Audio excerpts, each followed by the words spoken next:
Should Israel withdraw its military from the Jordan Valley and rely on international forces for its security? Some politicians and diplomats around the world say yes. But 70% of Israelis say no. Who's right? Egypt. After the Suez Crisis, the United Nations Emergency Force, UNEF, is deployed in the Sinai Peninsula. Its mission: securing the cessation of hostilities, ensuring freedom of navigation in the Strait of Tiran, and serving as a buffer between Israel and Egypt. However, in May 1967, Egypt masses its army on Israel's border and closes the Strait of Tiran. UNEF retreats. The stage is set for the outbreak of the Six-Day War. Lebanon, 1978. After repeated armed attacks against Israel by terrorist organizations operating from southern Lebanon and Israeli defensive actions, the United Nations Interim Force in Lebanon, UNIFIL, is established.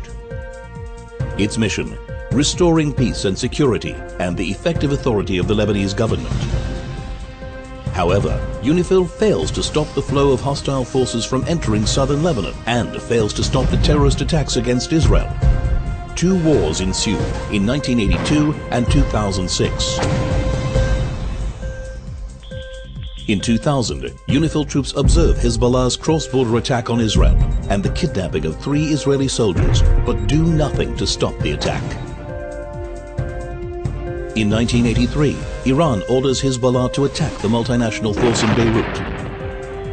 241 American servicemen and 58 French paratroopers are killed. The multinational force withdraws completely within 6 months. 2006. UNIFIL is upgraded with European troops and weapons in order to implement UN Security Council Resolution 1701. Its mission: to stop Hezbollah activity south of the Litani River and help implement a weapons embargo on the organization. However, UNIFIL does nothing to stop the rearmament of Hezbollah. We are at a point now where Hezbollah has far more rockets and missiles than most governments in the world. Gaza, 2005. After Israel pulls out of Gaza, European monitors are stationed on the Gaza-Egypt border. Their mission: to prevent weapons smuggling into Gaza. However, in 2006, as Hamas begins its takeover of Gaza, the Europeans flee their positions. Iranian and Libyan weapons flow into the arsenals of Hamas, Islamic Jihad and Al-Qaeda affiliates and are fired at Israeli population centers. By June 2007, their operations are officially suspended. Syria. The United Nations Disengagement Observer Force, UNDOF, is established in the Golan Heights following the Yom Kippur War. Its mission: to maintain the ceasefire between Israel and Syria. However, in 2013, as the Syrian civil war intensifies, Austria, Croatia, India and the Philippines retreat. The repeated failure of international forces to maintain peace and security goes well beyond the Middle East.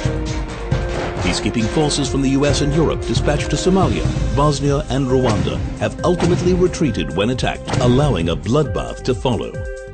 Since 1967, the Jordan Rift Valley has served as a formidable geographic barrier protecting Israel and the front line of its defense in the east.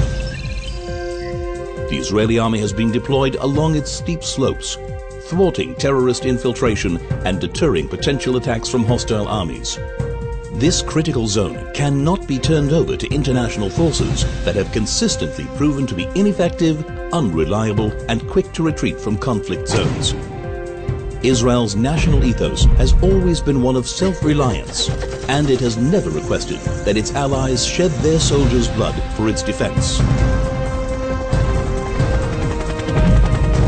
History leads us to the unmistakable conclusion: Israel must defend itself by itself.